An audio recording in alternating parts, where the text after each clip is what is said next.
أيها الذين آمنوا صلوا عليه وسلموا تسليما. درود شریف پشوق و ذوق سره پجیگ آواز باندې ولولئ. اللهم صل على سيدنا مولانا محمد وآله وبارك وسلم عليه.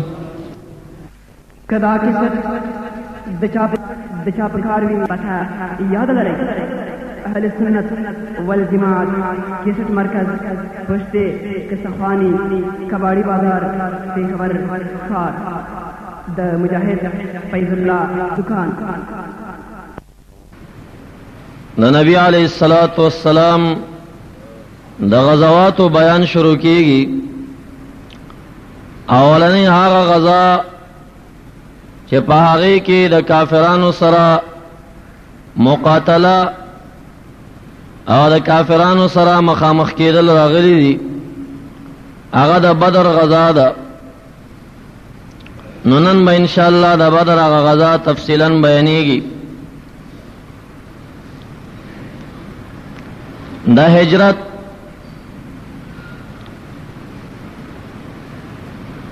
په 18مه میاشت باندې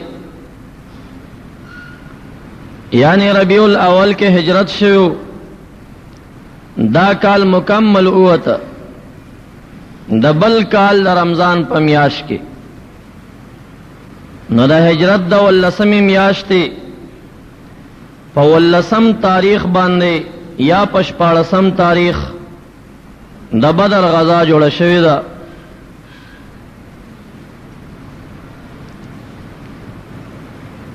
دا دین اوڑن دی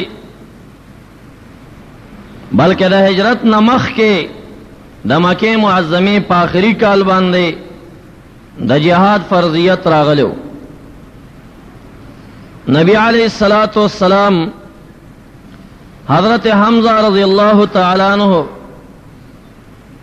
یا ابو عبیدہ صاحب یا بعض نور صحابہ کرامو پا مشرعی باندے زینی سریعی بعض زینو تلی گلی. نبی علیہ السلام تدا پیغام رو رسید چې د مکې معظمې خلکو هر کورنۍ او هر خاندان ډېر زیات قیمتونه شام ته لیږلي دي او یو لویه قافله یې د تجارت برابره کړې ده. 10 کسان د دې قافلې سره استازي ولار روانو. ټوله قافله په زرو اوښانو باندې مشتمله وه. غریب نه غریب کور د مکې معظمې هغه و چې په دې کې 1 مسقال سرو زرو قیمت لیږلی و. ورنه داسې خاندانونه ورکي وو چې هغوی په سوونو مسقاله سره زر په دې کې د تجارت دپاره لیږلي وو. نو نبی علیه السلام 2 کسان طلحہ ابن عبید اللہ او حضرت سعید ابن زید رضی اللہ تعالی عنہما دا 2 صحابہ کرام په دې باندې مامور او مجبور کړل چې ځای لاړ شي او د کافرانو چې ابو سفیان مشر دی د دې دغه لښکر د دې دغه قافلې د تجارت اندازه ولګوي چې دا کومه ساحې تر رسیدلې ده. صحابه کرام د شام مشهور لار چې مکې معظمې ته تللی وه د هغې په خوا شا کې ګزمې کولي که دا قافله په موږ راشي چې رسول الله مبارک ته خبر کو. د نبی علیه السلام دا اراده وه چې دا قافله په ډېر څه باندې بار ده دا به ترې راستنه کم چې کله د کافر سره د جنگ اعلان وشي نو بیا به یې مال هم ترې اخلي او چې به مخه درغی نو وژنې به یې. په دې به د مسلمانانو تقویه وشي. څه پیغام دی دواړو صحابه کرامو رانوړه. یو 2 نور کسان نبی علیہ السلام علیگل بس ابن عمر او عدی بن ابی الزغبا رضی الله تعالی عنہما دای دوړو ته وی چې تاسو دوړ لاړ شئ د ابو سفیان د قافلې خبر را تراوړی د بدر سره نږدې یو کویو قافلې بچ څومره راتلې نو بدر ته به ضرور ذکر راتلې چې د بدر نه بیا د مکې معظمې پورې په لاره نږدې اوبه نه راتله دلته به خپل اوښان او ځانونه په اوبو سیراب کړل نو بیا به تلل دلته یې واړول ابو سفیان بدر سره نږدې د یو غره په اړخ کې قافله هلته واړوله جدي نومې یو کس و هغه ته یې ویې لاړ شه د بدر کوهي ته معلومات راوړه چې دلته د نبي علیه السلام څه استازي خو به نه راغلي هغه ته هلته ګونګوسی رسېدلی و چې دا قافله به مروغه نه تېرېږي جدي چې راغی د بسبس او د عدی بن ابي الزغبا رضی الله عنهما سره ملاقات شو خو خبرې ورسره ونه کړې دلته یو دوه زنانه وي د هغې نه دې صحابه کرامو تپوس وکړه چې تاسو ته معلومات شته دی دلته قافله راغلي یا نه دوه جنکو ورته ووي چې راغلي نه ده خو لنډو شپو کې به قافله راورسېږي جدي د دې تالاش نه ګمان وکړه چې دا دوه کسان ولې پوښتنه کوي دې کې څه چل دی دواړه صحابه کرام ستانه شو نبی علیه السلام په اړخ باندې جدی په جلتۍ سره لاړه ابو سفیان ته وی نور نیم خبر خو دوه کسان راله د زنانو نه تالاش کولو دی کې څه خبره شته ابو سفیان ډېر هوښیار قافله د غره په اړخ کې هلته چوکړه راغی وی دې دواړو کسانو خپل اوښان کم ځای کې سملولي وو وی دغه ځای کې هلته یو پچه پرته وه د اوښ او پچه راواخېسته چې ماته یې کړه په هغې کې دننه د کجورې زړی و ازړی چې وکتو والله العظیم دا د یثرب کجوره ده دا خلک د یثرب دي د مدینې منورې دي دا دې نه معلومات قافله یې ستنه کړه د بحر په اړخ باندې او د دې لارې نه چپه چپه ډېر په لرې لار باندې راتاوه کړه په دې رانغی لیکن یو کس د دمدمه په نوم باندې هغه په اوښ باندې سور که چې جلتۍ سره مکې معظمې ته لاړ شه او چې کله ورسېدې نو خپل ګریوان او جامې وشلوه او د جبل ابي قبیس په سر ودرېږه او د واویلا چغې ووهه چې نر ښځې د مکې معظمې راغونډ شو بیا ورته ووایه چې ستاسو ټول مال محمد رسول الله لوټ که زر راوځئ استازی هلته ولېږه په دې یېرېده چې د شا د اړخ راپسې څوک رانشي نبی علیہ الصلاۃ والسلام د مدینې منورې نه را روان ش د یک شنبې ورځ ده د رمضان د روژې د میاشتې 12مه ورځ ده د سحر مونځ چې وشه نبی علیہ الصلاۃ والسلام اعلان وکړه ما سره د دوو شیانو وعده شوې ده یا به دایي چې عیر به وي یا به نفیر وي یعنی یا به جنگ سره مخامخ کېږم یا به قافله د تجارت روغه راولم تاسو کې که څوک ما سره ځئ نو تیار شئ 14 د پاسه 300 صحابه کرام راووتل په غاړو کې تورې اچولې وې نبي علیه الصلاۃ والسلام ته راله وی یا رسول الله موږ تاسو سره ځو هلته د نبی علیہ السلام ترور ده د عباس صاحب خور ده بی بی عاتکه د شپې خوب ولیده مکه معظمه کې ده چې د جبل ابي قبیس په سر باندې یو سړی په اوښ باندې سور دی یا د بطحانه راښکاره شو آواز یې وکړه وویلا آیا د مکې خلکو راغونډ شئ په 3 شپو کې خپل مړي راغونډ کئ بیا حرم شریف ته دننه شوه او بیا د غره ته وخته جبل ابي قبیس ته یو کاڼي تیله ته ورکړه خوب ګوري دا کاڼی زره زره شه او د مکې معظمې هرې کورنۍ ته د دې کاڼي زرې ورسېدې سهار ورور ته وایي عباس صاحب ته چې بېګا مې داسې عجیب خوب لیدلی دی خو چا ته وایه ما ولید د عباس صاحب مخکینی انډیوالو هغه یې بیل کوی داسې خوب زمونږ خور لیدلی دی خدا حل چاته مو وایا. هغه لاړو ابو جهل لعین د لوی کافرانو سره په مشوره ناست دی. ولید ورته وایي د عباس صاحب خور بی بی عاتقې داسې خوب لیدلی دی. ابو جهل لعین غصه شو، راغی حضرت عباس صاحب ته دروازه وټکوله، هغه یې بهر ته راویستو او په سختو الفاظو یې ورته ووي اما رضیتم ان تنبأ رجالکم حتی تتنبأ نساؤکم. دومره کافی نه ده چې نارینه هم د پیغمبرۍ دعوې وکړي، اوس تاسو خاندان کې ښځې هم د پیغمبرۍ دعوې کوي. سخت خبرې عباس صاحب ته وکړي. 3 شپې به زه انتظار کوم، که 3 شپو کې څه خبره مې وانه اورېده بیا به زه داسې لیکم، یو خط به لیکم او ستاسو په دروازه به یې ځوړندوم چې په ټولو عربو کې د رسول الله د خاندان نه دروغجن خاندان نشته دی. عباس صاحب خفه دی. بی بی عاتقه ورته وایي تا ته ما وی چې ګورې دا خوب دی چاته مه وایه. دا خاندان جنکۍ راغونډې شوې، حضرت عباس ته یې پیغور ورکه وی ستا وراره محمد رسول الله نارینهو کې به ستا تربور خبرې کولې، اوس تا په زنانو کې خبرې کوي، تا ته په دې غیرت نه درځي. عباس صاحب وی دا خبرې م ډېر زور راکه او ډېر غصه وم. ما وی چې 3مه ورځ راشي او که دا خوب رښتیا شو خواصې به م دی ذلیل وي، او که رښتیا نه شو دی به راځي ما ته به څه خبر کوي، بیا به زه د دې خبرو انتقام ته اخلم. یو شپه تېره شوه، ابو جهل راغی دروازه یې وټکوله، وی 2 شپې درته پاتې دي. 2مه شوه روز تېر شه، 3م شوه روز تېر شه او ماښام ته لږ ټیم پاتې دی. ابو جهل لعین وی زه د کوره را روان شوم، جنګي خول مې په سر که، ځان سره مې پټه سلا راواخېسته.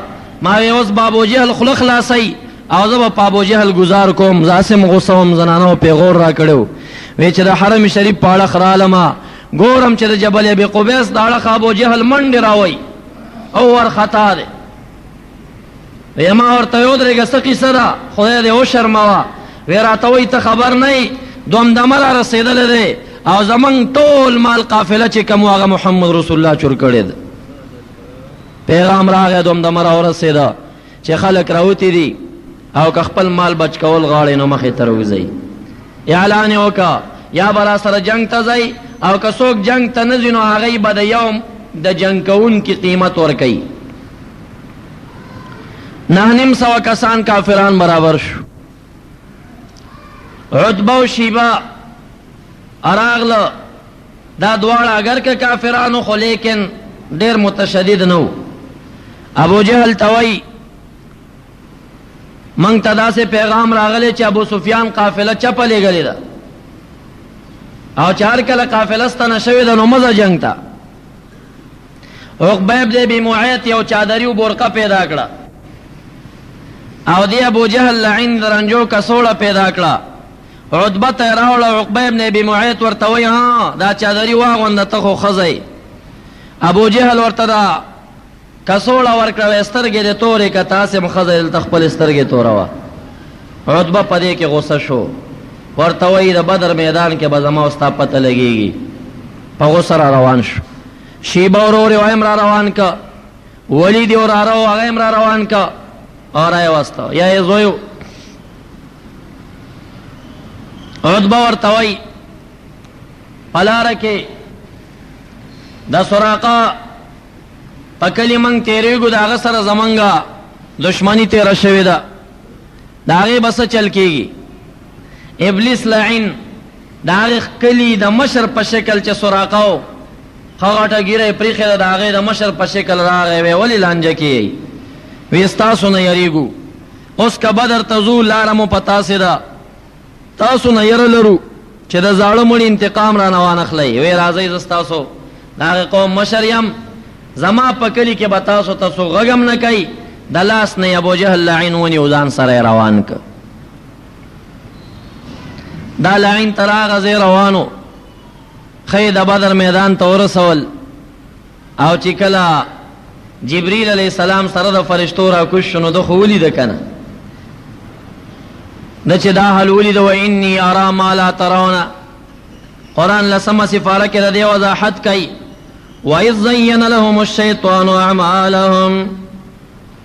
هغه وخت یاد کوي چې خسته کا مشرکانو ته شیطان عملونه ددای شیطان او تویډر خکار کې لګیای روزي وقال لا غالب لكم اليوم من الناس او شیطان وعده سو کچ پتا سو باندې نن د خلکو نه سو کم غالب کې دینش واني جار لكم یقینا زستا سو امدادی عمر غریما راځي فلما ترات الفئتان انكس على عقبي هر کله چې دواړو ډلو یو بل سره ولیدل ابو سفیان ډلې او د ابو جهل ډلې او د نبی علیہ السلام ډلې خپلو کې یو بل ملاقات شو نکس على عقبي پپونو شیطان رستو شو تختیدا او مخر او هړو انی بریء منکم انی ارى ما لا ترون اے مشرکانو د تاسو نه بیزاریم ما ته یوسف په نظر راځي چې تاسو یې ګورئ نه فرشتي ولیدي تاسو ته فرشتي نه ښکاري فرشتي نازلې شوي دي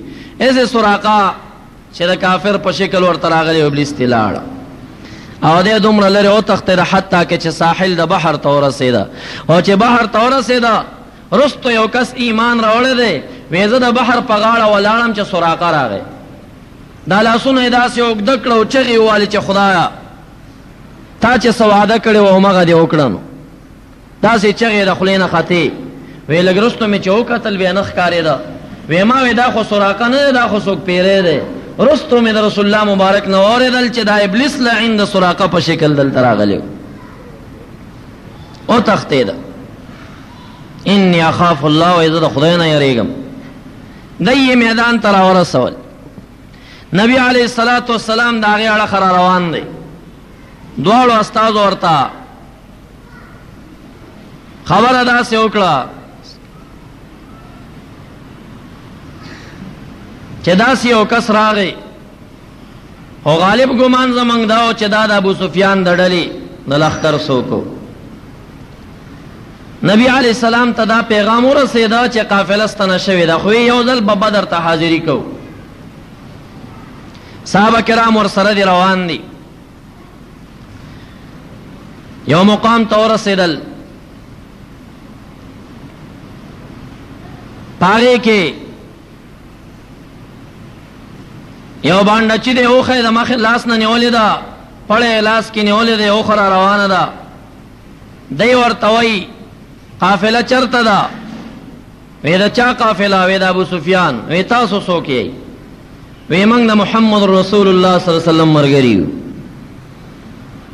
وی محمد رسول الله تاسو کې شته دی وی یاو وی ما ته اوخه نبی علیہ السلام تراغه وی ته د الله پیغمبر وی یاو اوخه ته ګوته ونیوئ زما د اوخه د دې په خېټه کې څه شی دي رسول الله مبارک په پوه شو خو غلش حیا ورله د نبی علیہ السلام یو غلام او سلمہ ابن سلامہ ابن وقش نامه وا هغه ورته وای تب محمد رسول الله دا اعتراض جواب خو زم در کولای شم نکحتها فهي حبلى منك دی اوخه سره تابتکاری کړی دا د دې په خېټه کې ستا مرداری پرته ده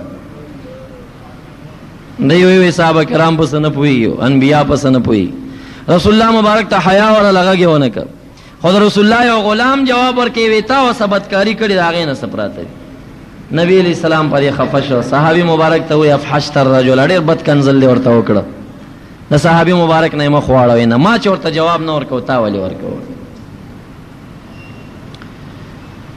نبی علیہ الصلوۃ والسلام مبارک را روان دی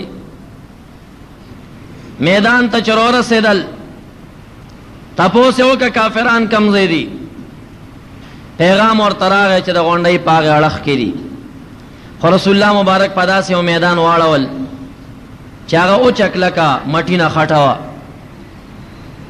صحابي مبارک راغه یا رسول الله دا تاسو ته خدای نه واحده او که تاسو د جنگ د چل د وجه نه دازه مختار کړی دی وینا دا خدیعه دا چل دی وی یا رسول الله دا د جنگ زینه دی که باران در باندې وشو اسونه به خوېږي ادارو کسان به مزل نشي کوله دا خزانه دی لګ د دینه کوش لند خړګی تا لند اورزه تلارشا او دا سیاړخ کې چې وبوته هم نږدې او دا شګلنځه پدې چې کله باران وشي نو هغه به خو جنگ ته جوړ شي کافران براشي په مټین زبان بشي د هغه باسونه مخويږي پیدا کسان به مخويږي. رسول الله مبارک خاموش شو. جبريل عليه السلام راغی و یا رسول الله دې صحابي چې کوم رايه درکړه خدای تعالی و اداره یا خدا په دې عملو ورکو شو غزیتا رب ذوالجلال باران را واسطه او هغه تیشه کې راغونډ کړه خسته خسته ډندو کې ځان ته جوړ کا اده بدر د کویو به خودم رضیات نه وی چې دومره سونو خلکو ته دی ورس لګ وخت چې داغین او بوس کل شاو چې شوي او دا ډندو کې د صحابه کرامو سره ډندونه ډک پاتې شو کافران به وبو پاتې شو هغه سره بیا وبنوي پاور میدان کې وبن ټینګي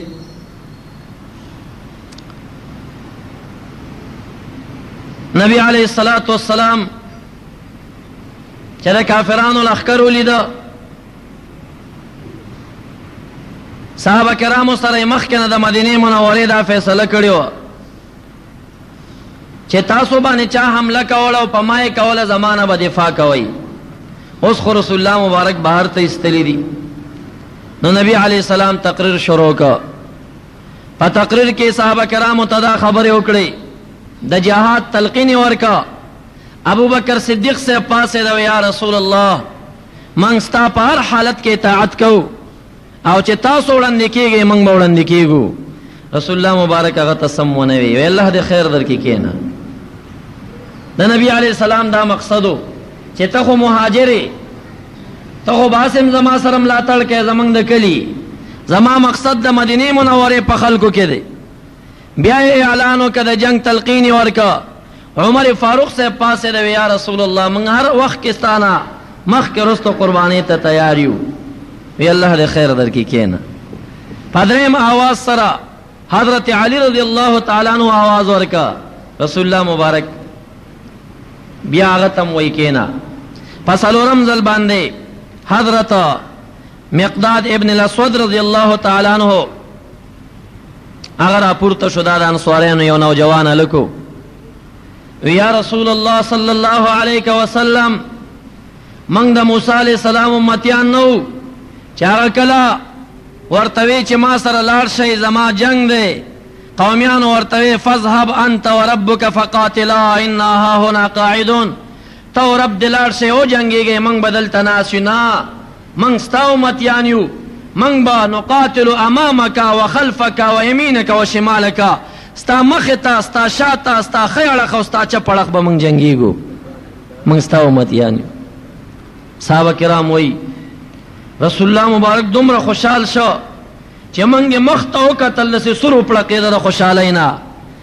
د انصار صحابه کرام وای زمنګ هر یو پزله کې دا تمنا وراله چې کاش دا جواب رسول الله ته ما ورکړی وي چې نن محمد رسول الله زمانه ډېر خوشحال شوی وي. نبی علیہ الصلوۃ والسلام شپه د منځو شو د شپې نه صفونه تیار کړو. سحر کې چې کافران یو دم راخکاره کیږي چې زمنګ صفونه برابرۍ 313 صحابه کرام دي 900 کافران دي هغه بدبخت سره ټول زغره 200 زغری ور سره دي او مسلمانان چې کم دي څوک و یادې څوک ول څوک دو یادې دا زغری دي. دا هغه سره سل اسونه یو روایت کې راځي بلکې 200 او صحابه کرام سره 200 دي او د کافرانو سره 900 خان دي او صحابه کرام چې دي د دې سره بعض روایتو کې خود راځي او په بعضو کې او یو خان راځي چې دې سره یو خان دي خو په هر لحاظ سره صحابه کرام ترونه کمزوري دي د سلانه کمزوري دي یو ناصافي د کافرانو سره مخامخ شوي دي. صفونه برابر کړو 3 جنډې نبی علیہ الصلوۃ والسلام جوړ کړې. د دې نمخ کې لا جنډې نوې تړل شوې د جهادونو. اوله جنډې د مهاجرین بیل کړو یو صف ورنه جوړ کا چې ما سره د مکه معظمه کم مهاجر راغلي دي. دا غي جنډې حضرت مصعب ابن عمر رضی الله تعالی عنہ تلاش کې ورکړه بیا غ جنډه بتا سره. دویمه جنډه د مدینه منوره خلق دو قومو اوسیان او خزرجیان. د خزرج د قوم جنډې حباب ابن المنذر رضی الله تعالی عنہ تلاش کې ورکړه. د اوسیانو جنډې حضرت سعد ابن معاذ رضی اللہ تعالیٰ عنہ تلاس کے ورکڑا درې صفونه برابر کړه او نبی علیہ الصلوۃ والسلام مبارک چې کله صفونه برابر اول پدې صفونه کې درې کسانو چې دا مبارکان لک کاغه ولاړو درې واړه نبی علیہ الصلوۃ والسلام سره یو غشو او سو کوئی چې امسا وا پدې امسا باندې دا سی وهل دا دو صحابه کرام خاموش شو غلی شو اسم ونوي دا یو ورته پاغه میدان کې وای یا رسول الله اوجعتنی زه خو ډیر خو کړم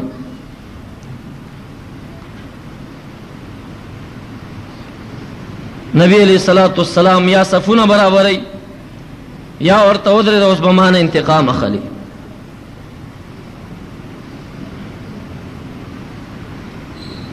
هغه ورته وای یا رسول الله ستا په وجود خو قمیص دی زه خو بربند یم نبی علیہ الصلوۃ والسلام لمن راوچت کړه دی خوا تا خوا کافران ولاړ دی دی ته مسلمانان صفونه تیاری دی صحابي مبارک نامه چې وا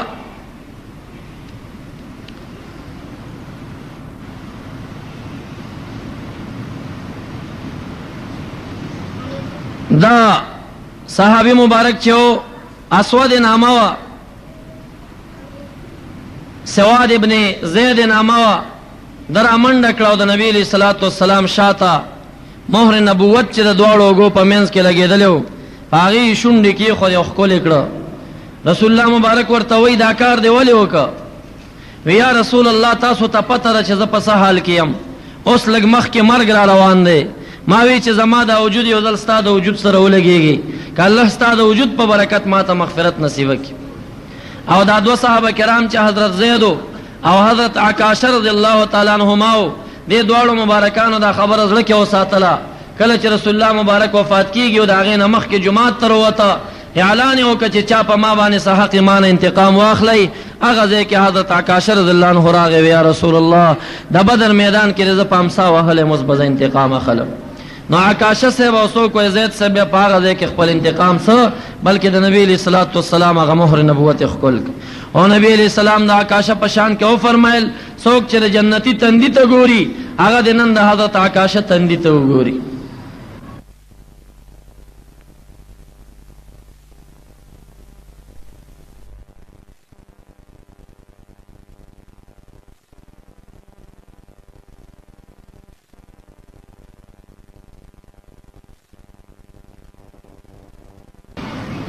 یو اسی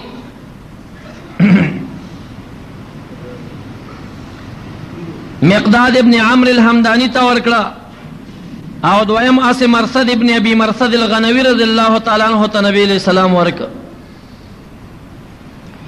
رسول الله مبارک یو وخت شو یو سفر ورته داسې جوړ شو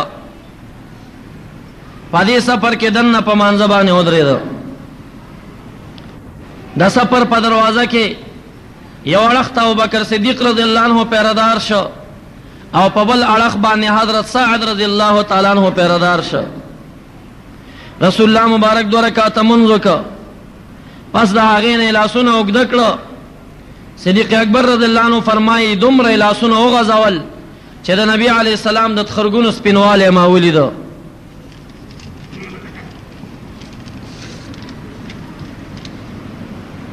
دعا کوي الہ العالمین مکہ معظمہ کے 13 کال دعوت میں وچلو او مدینہ منورہ کے 105 کال دعوت میں وچلو 13 د پاسه 300 کسان میں برابر کړی دي الہ کنن زما د دې وړي ډلې امداد کې وای کا او که امداد نه کې الہ العالمین د قیامت د ورځې پورې به بیا ستا نامم څوک په خوله باندې وانخلي عجیب الفاظ وای صدیق اکبر صاحب رامنډه کړه نبی علیہ السلام د شاته لمن نه ونیو یا رسول الله بس کوي تاسو داسې الفاظ استعمال که ضرور امداد راځي رسول الله مبارک لاسونه نور مقد کړه ویلاها 13 کال میں مکہ معظمہ کی دعوت چلو 105 کال میں مدینہ منورہ کی دعوت چلو 313 کسان میں برابر کړی دي الہ که زما د وړي ډل امداد کې وای کا او که امداد نه کې نو د قیامت د ورځې پورې به څوک نوم هم په خوله وانخلي. خو چې دریم کرته نبی علیہ السلام لاسونه اوږده کړه او دعا یې وکړه، مخامخ غونډۍ باندې ګردونه ښکاره شو. رسول الله مبارک صدیق اکبر صاحب ته وایي ابشر، زیر قبول کا. مخامخ غونډۍ ته وګوره، غونډۍ د تخکاری ویاو وی پدې کې سدي وی ګردونه دي، وی دا د جبرئیل علیہ السلام د زرو فرشتو سر را نازل شو. حضرت علی رضی اللہ تعالی عنہ فرمائی وی زه په دغه آن کې چې جبرئیل علیہ السلام راته د بدر د کوی په غاړه باندې او ما بوکره او چتوله چې یو شدید باد راغی، دویم باد راغی، دریم باد راغی. رسول الله مبارک تعالی داسې بادونه دي وی ما ته وی په اول باد کې جبرئیل علیہ السلام زرو فرشتگانو سره راورسید، او په دویم باد کې میکائیل علیہ السلام د زرو فرشتو سره راورسید، او په دریم باد کې اسرافیل علیہ السلام د زرو فرشتو سره راورسید. د شپې نه عتبه ابو جهل ته پیغام ولېږه چې تا ما ته مکه معظمه کې پیغور را کړی چې ته ښځی، سبا به زما او ستا غیرت معلومیږي، میدان ته بوځو. دا ټولو نه اول عتبه راغی، ورور شیبه ورسره دی، او راره یا زوی ولید ورسره دی. ودرېد البراز البراز یا محمد ابن عبدالله، اے د عبدالله بچیا، یا محمد رسول الله.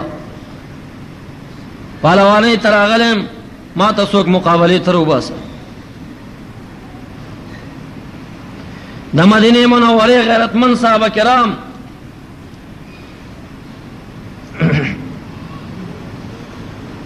دا ټولو نه اول مقابلې ته وځي. حضرت معاذ رضی اللہ عنہ، معاوض رضی اللہ عنہ، عبداللہ ابن رواحه درې واړه راووتل، تورې غاړو ته اچولې دي. وی یا رسول الله اجازت وکړئ د دې درې واړو کسانو مقابلې ته موږ وځو، موږ د یوې کورنۍ یو. رسول الله مبارک چې ورته وکتل وی تاسو لږ غلي شئ. عتبه آواز وکړ تاسو څوک یئ؟ وی موږ د مدینې منورې انصار یو. وی تاسو زموږ سیل نه یئ، موږ ته به د محمد رسول الله د خاندان خلک روزي. نبی علیہ السلام پاسېده، قم یا حمزه، قم یا علی، قم یا عبید ابن الحارث. خپل تر حضرت حمزه ته आवाज وکړه، اے حمزه رضی اللہ عنہ پاسېږه. تر زوی حضرت علی صاحب ته आवाज وکړه پاسېږه، او عبید ابن الحارث ته आवाज وکړه چې پاسېږه. درې واړه د خپل خاندان کسان راووتل، په سر باندې جنگي خولونه و. عتبه ونه پېژنده، وی د اثر نم ټوپیګانې لږ لرې کوي چې موږ مو پېژنو چې تاسو څوک یئ. حضرت حمزه ورته وایي انا حمزه ابن عبدالمطلب، زه د عبدالمطلب زوی حمزه یم، د محمد رسول الله تره یم. حضرت علی صاحب ورته وایي زه د ابو طالب صاحب زوی یم، حضرت علی یم. عبیده بن الحارث ورته وایي زه عبیده یم. ویاو ډېر ښکلی سیل اوس راووته. همغه وه چې عتبه او حمزه سره په مقابله شو، شیبه او عبیده ابن الحارث په مقابله شو، ولید نوجوان او حضرت علی صاحب هم تازه ځوان او دا دواړه په مقابله شو.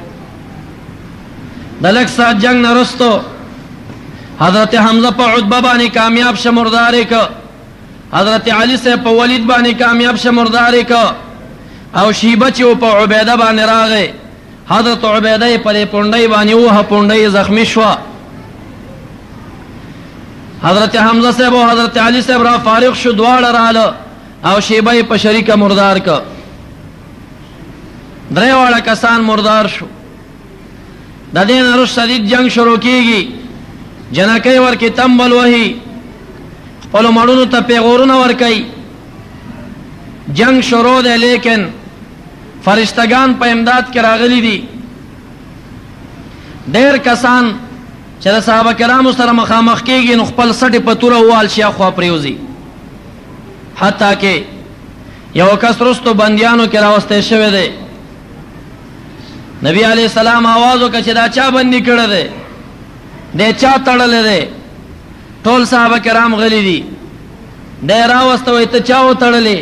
وی یو سړی راغی زه یې وتړلم ما پېژندو نه. نبی علیہ السلام دا یو فرشته راغلی د فرشتې تړلی دی.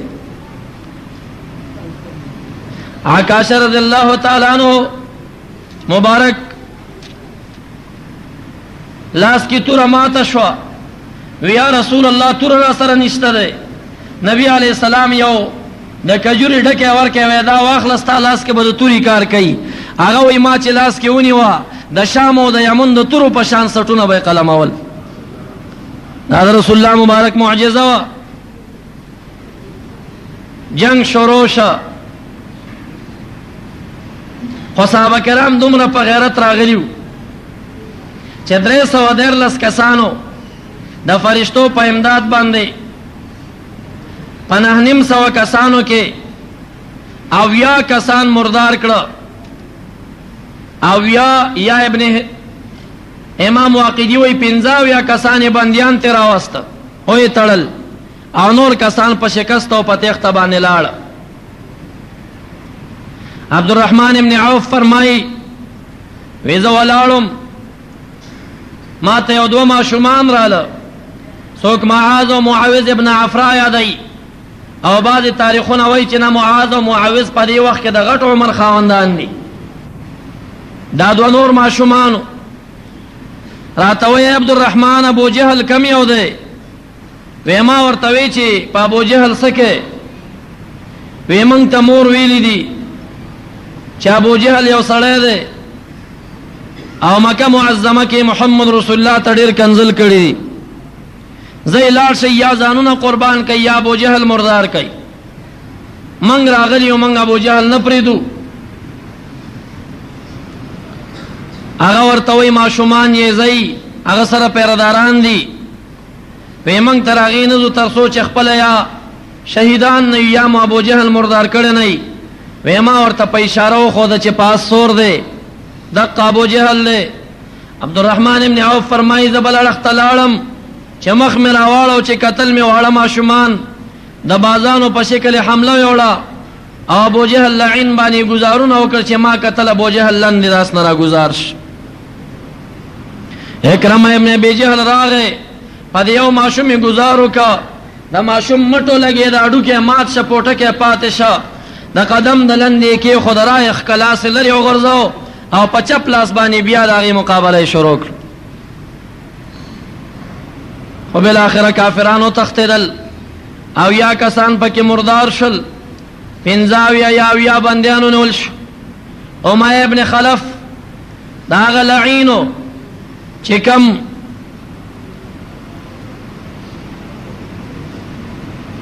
بلال حبشی رضی اللہ عنہ به مکه معظمه کې په شګو سملو. دا امیه ابن خلف چا باندې راوسته؟ وی ما رسول الله مبارک ته بوځئ که مې وژني که رانه فدیه اخلي ورکومی.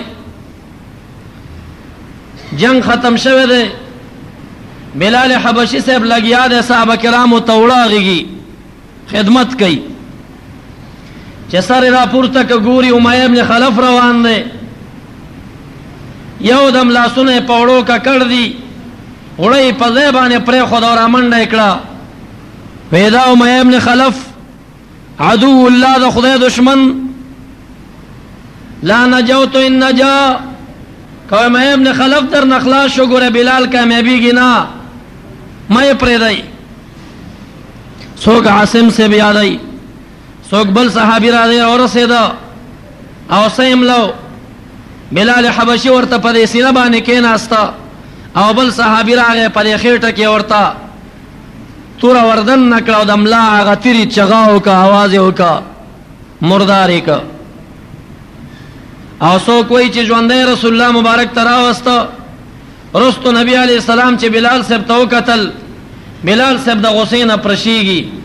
وی یا رسول الله امیه ما ته راکئ دی زه نه پرېږدم.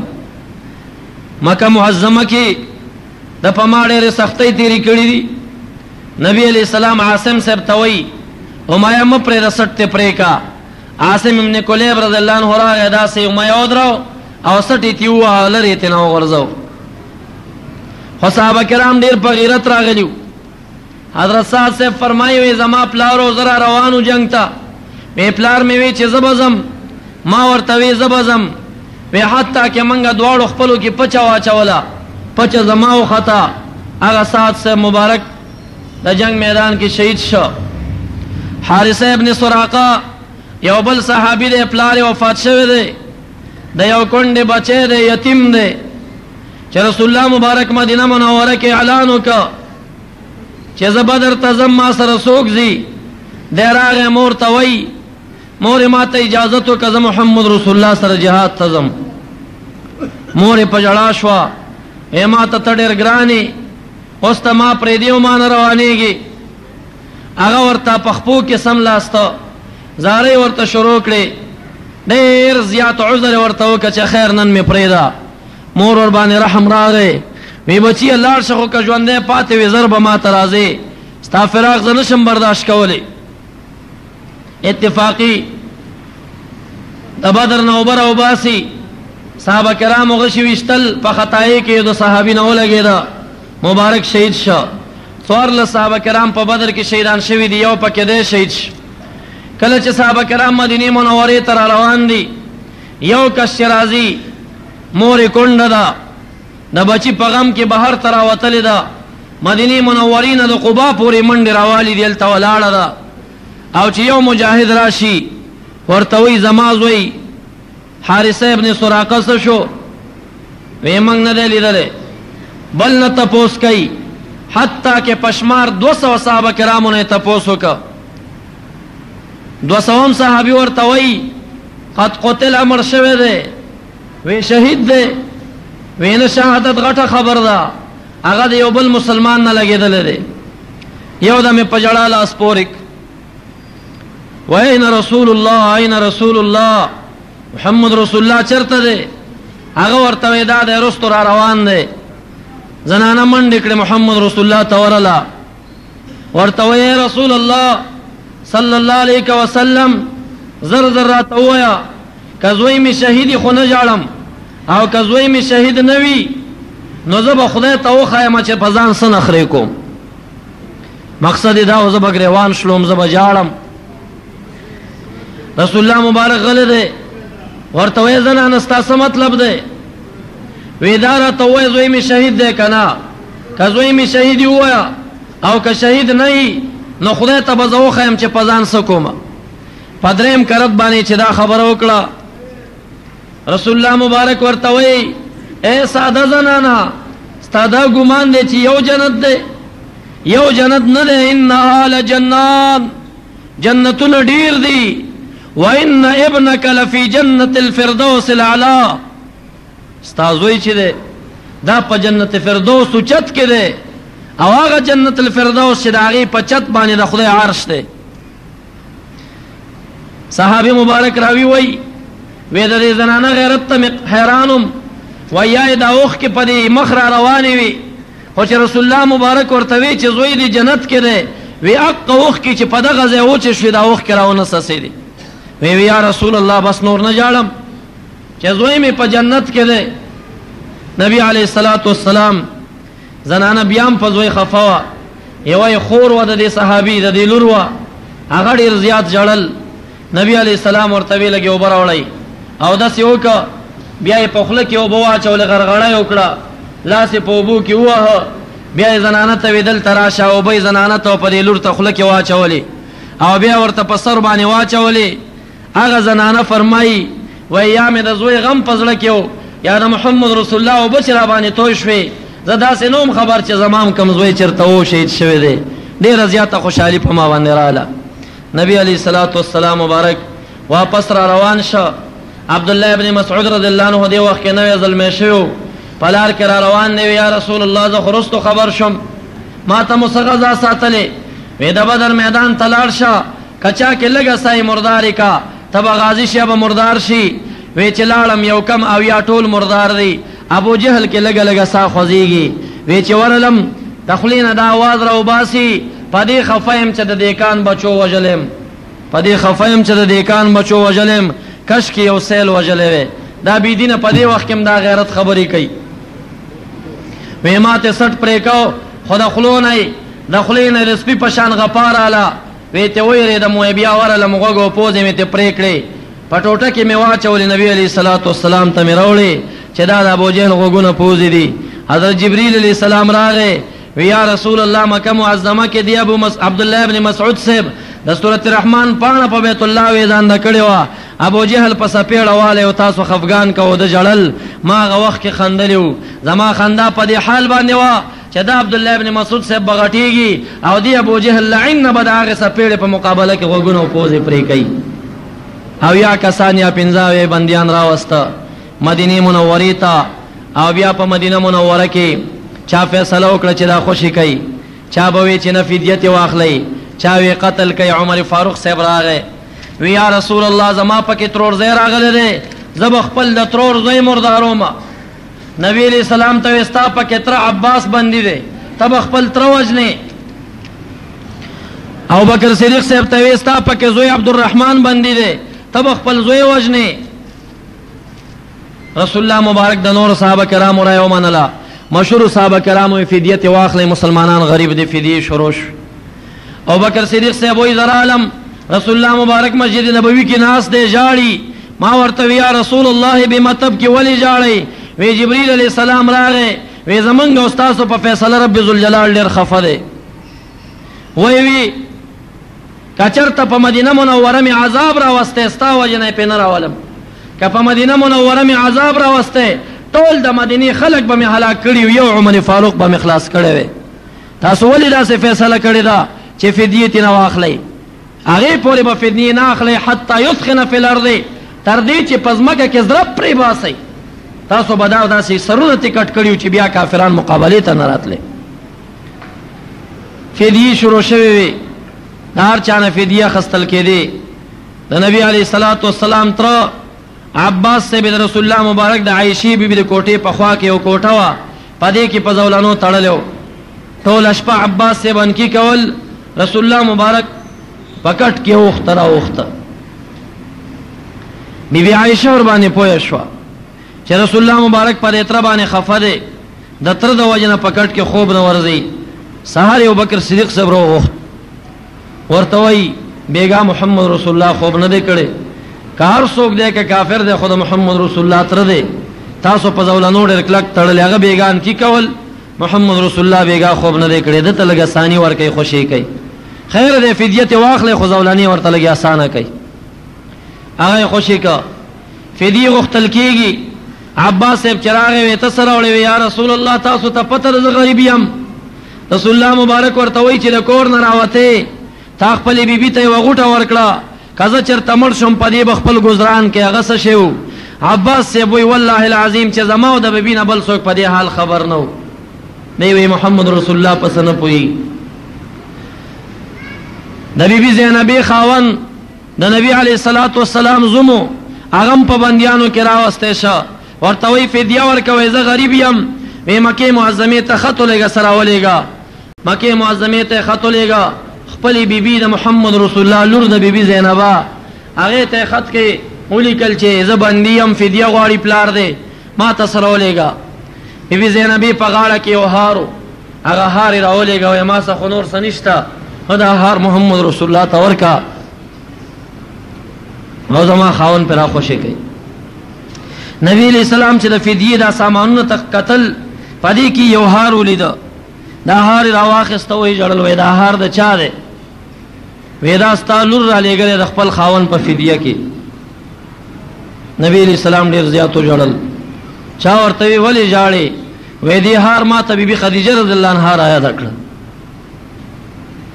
بیبي خدیجه رضی الله عنها دا هارو کله چې بیبي زینب و دې دا بیبي خدیجه بیبي زینب ته تحفه کې ور کړو او ما ته زمالور نور سمر دایره لګلې دي مې صحابه کرامو فیصله وکړه چې د نبی رسول الله د لور د فدیه بیرته واپس کړي رسول الله مبارک خاون ته تا خوشی کوم په دې شرط چې د دې لور د هار د وجه ما ته خپل لور را یاد شو تا باندې شرط دار چې زمالور به وزلدل تراولي هغه بیا ور تراولي غلا پلار کافرانو وهلا داغي تکلیف دو جناغه مبارک به په شهادت باندې رسیږي.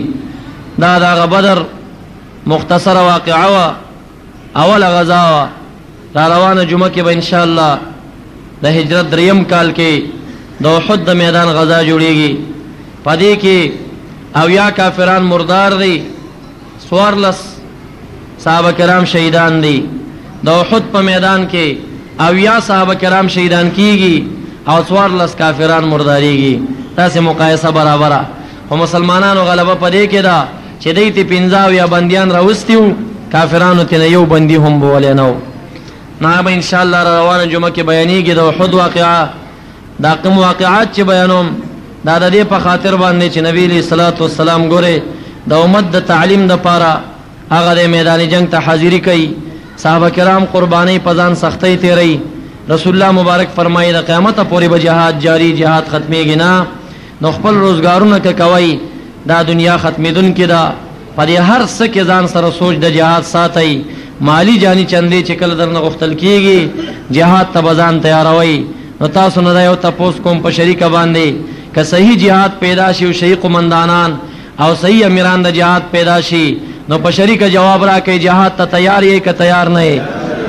په شریکه جواب راکې تیار یې که تیار نه یې؟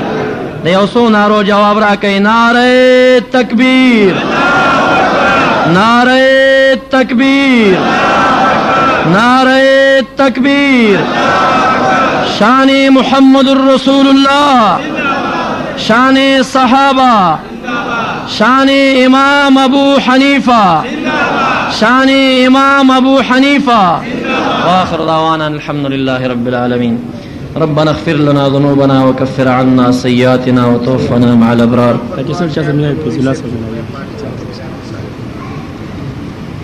دا حافظ صاحب دعاګانې غواړي په شریکه دعا ورته وغواړي. الہ العالمین دې د خاص کر مشکلات او